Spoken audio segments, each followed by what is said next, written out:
Let us continue with vulnerability assessment. In the previous lectures, we saw what is meant by vulnerability assessment and the phases of vulnerability assessment.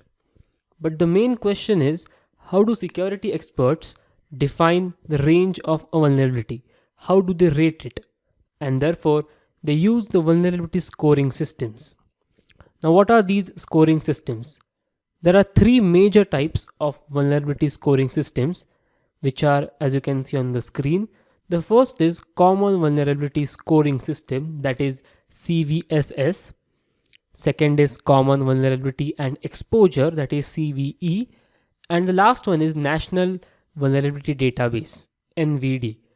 All of these we are going to see in a couple of minutes. So without wasting any much time, I will directly take you to the website of Common Vulnerability Scoring System, that is CVSS.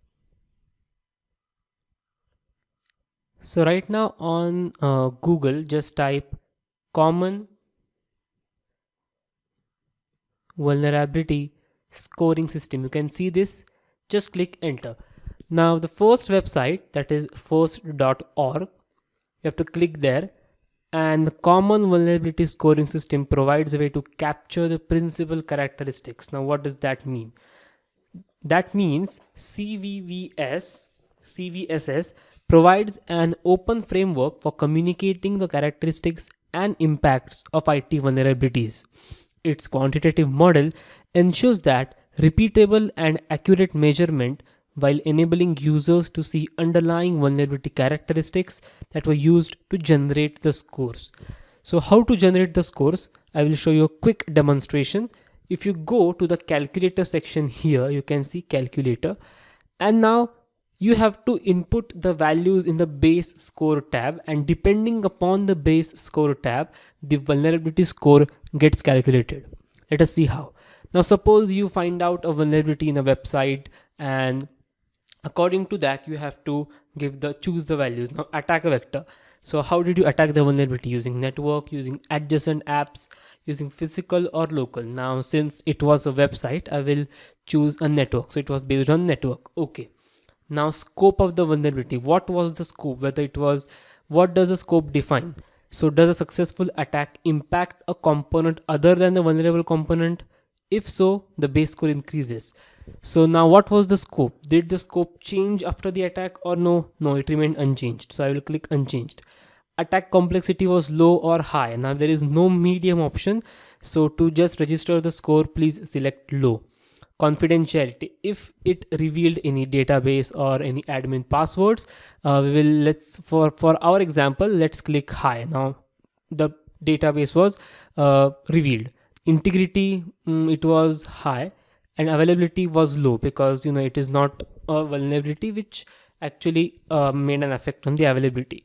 Now did privileges were required? Low, because we found out the admin password, so we didn't actually require to attack the admin account. And user interaction was required. Yes, it was required. So you can see after clicking this value, automatically the score of the vulnerability got calculated. Now the base score is 7.6, and now let us say you find this vulnerability and then submit it to some organization, and they'll easily accept it. No, you have to provide other measures, you have to provide a proof of concept, and then they will actually analyze, and then they will provide the score. If we scroll down, exploit code maturity. Now whether it is unproven, proof of concept, functional or high, I will select proof of concept, so it got low. Then report confidence. Now how you are in reporting this vulnerability.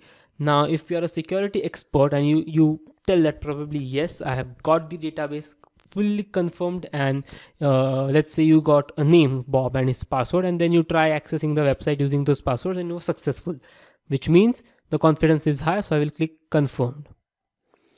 Then modified attack vector, modified attack complexity, these all values you have to fill, and then you will get a final score. So for example, confidentiality requirement was medium, integrity was medium, and availability, let's say confidentiality was high, and the rest of things are medium.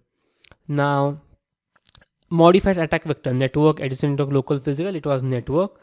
Then modified attack complexity was high. Then modified privileges required were low. Modified user interaction, none. Then modified scope MS, unchanged. Modified confidentiality, none. So it became medium, or let's say high, and it changes to high. Modified integrity, high. Attack vulnerability, high. So this is the final score. So base score is 7.6 and temporal score is 7.2, and this is the final attack string. So you can see AL, availability, confidentiality, these are high, low values. So this vector string you have to submit to the organization, and then they will decide and give credit to your vulnerability. So this is how a common vulnerability score system works. You have to provide the input and it will give you the output in the form of the score. The next scoring system is common vulnerability and exposure. So let us start with common vulnerability and exposure system.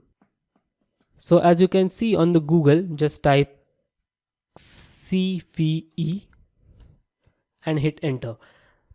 It is a website of Mitra organization. So just click the first website. Now, yes, you can see latest CVE news, become a numbering authority, and let us see search the CVE list.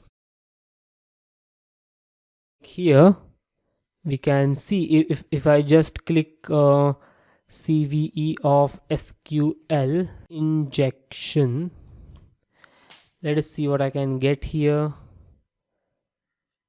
Yes, so SQL injection has these are the CVEs. So you can see the first stands for the year, and this number stands the next number stands for the total number of vulnerabilities reported in that year. So you can see in 2020 around 9,000 vulnerabilities have already been reported. Now if you click any one of the vulnerability, you can see the vulnerability number. See, this is the number, CVE ID. Learn more at National Vulnerability Database. We'll see it in a couple of minutes. Then assigning CNA, who has assigned this CVE to the person. Then description and proposed. Now it is, in this case, no one has shared their name. They have kept it confidential for, I don't know, for public purposes or what. So this is how CVE works. Basically, if you click at National Vulnerability Database, we can see that yes. So CVX version, CNA, base score, it's critical vulnerability. You can see these are the possible, the vector, the impact, exploratory score is 3.9, attack vector is network, attack complexity is low, privilege required, none. So no privileges are required to modify this vulnerability, which is a very critical thing. So weaknesses, change history, etc. So this was all for this lecture. From the next lecture onwards, we will start with automating vulnerability assessment using the Nessus tool.